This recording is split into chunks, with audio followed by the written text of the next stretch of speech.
If you're interested in how the turn sequence of NARM 68 works, then stay tuned because part 2 of the How to Play NARM 68 is up next.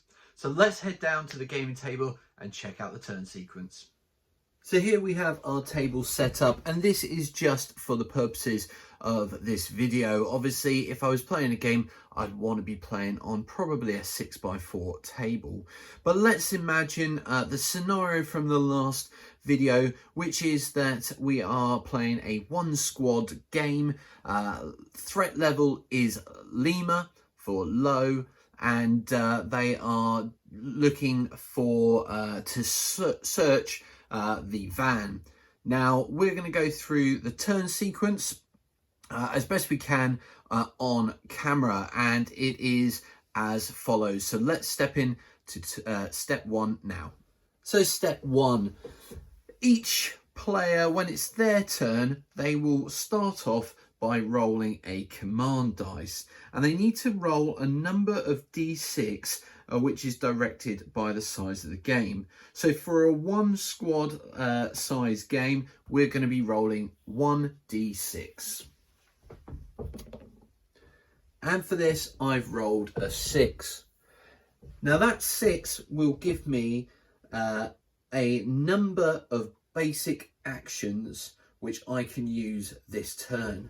So essentially, I've got some basic actions, and we'll go through the basic actions and the advanced actions in further videos. But those basic actions I can use to activate 6 of my individual models for this turn. So let's move on to the next step. So step 2 within the turn is to draw an advanced actions token. And for this, I'm going to get a bag. It's going to be a blind draw, and I'm going to, again, draw the number of tokens relating to the size of the game. So because we're playing a one squad game, you've guessed it, we're going to draw 1 counter. So I'll do that off camera, and I've drawn a 3. Now the 3 means that I can choose to give 3 models an advanced action order. However, I can only give an advanced action order to a model that hasn't already been given an action.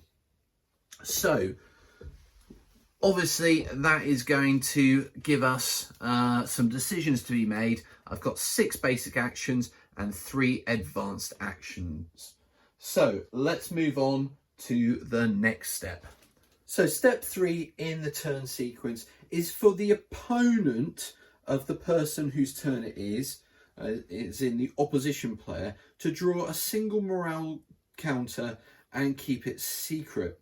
And this is going to determine how many hazards they can evoke in the turn. So once again, I'm going to pick up the bag with the tokens. Again, it should be a blind draw, and we'll see what we pull out.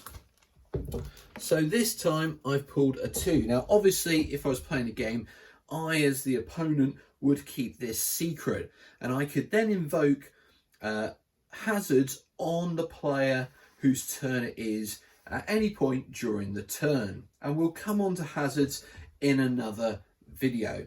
But for today, we're going to have 2 in this scenario. Now, if I pulled out a different token for either the advanced actions for the player's turn or for the hazards, then something like this, where it says jam, that counts as a 0. So that would be 0 hazards, or that would be 0 advanced turns. But in this instance, I haven't, so we're going to take that away. So let's move on to the next step in the turn sequence. Okay, so now we have our actions pulled aside and we have our hazards pulled aside.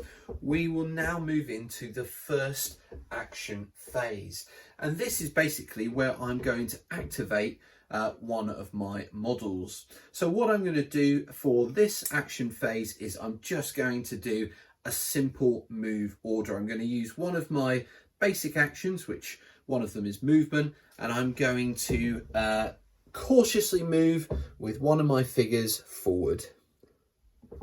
And that would end that action phase. Now, it might be within that action phase that my opponent decides to use a hazard, or the umpire might put something into the game which might cause some frictions.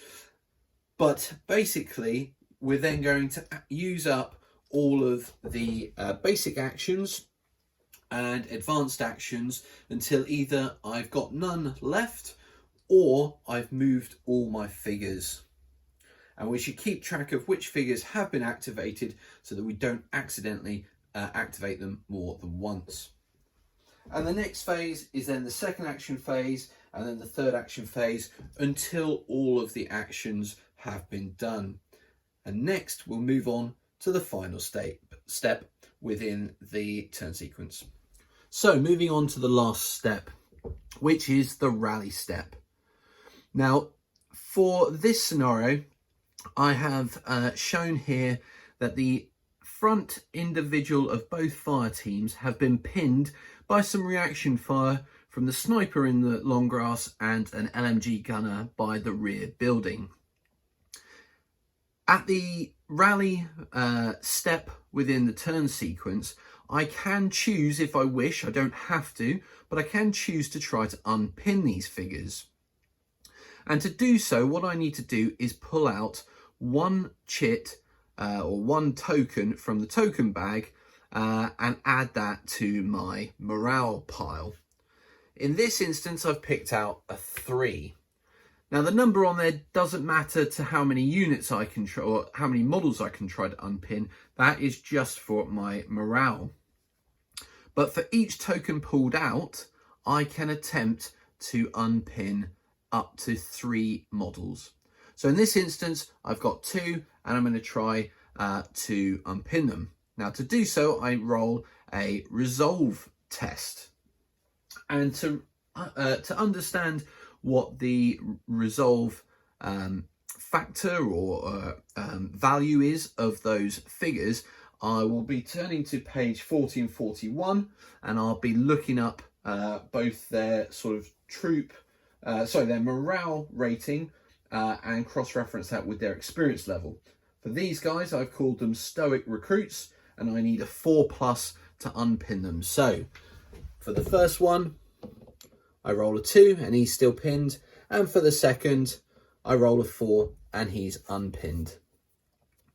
The 3 then goes onto my morale pile, and that is the end of my turn and the end of the turn sequence.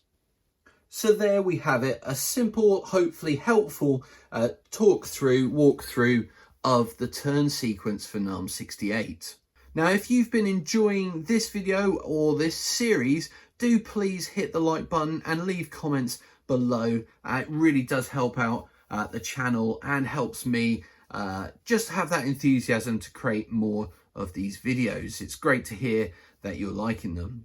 If you are enjoying them, then do check out next Wednesday's video, where we'll be looking at the basic actions and talking through what they are. So until next time, take care, stay safe, and we'll see you soon.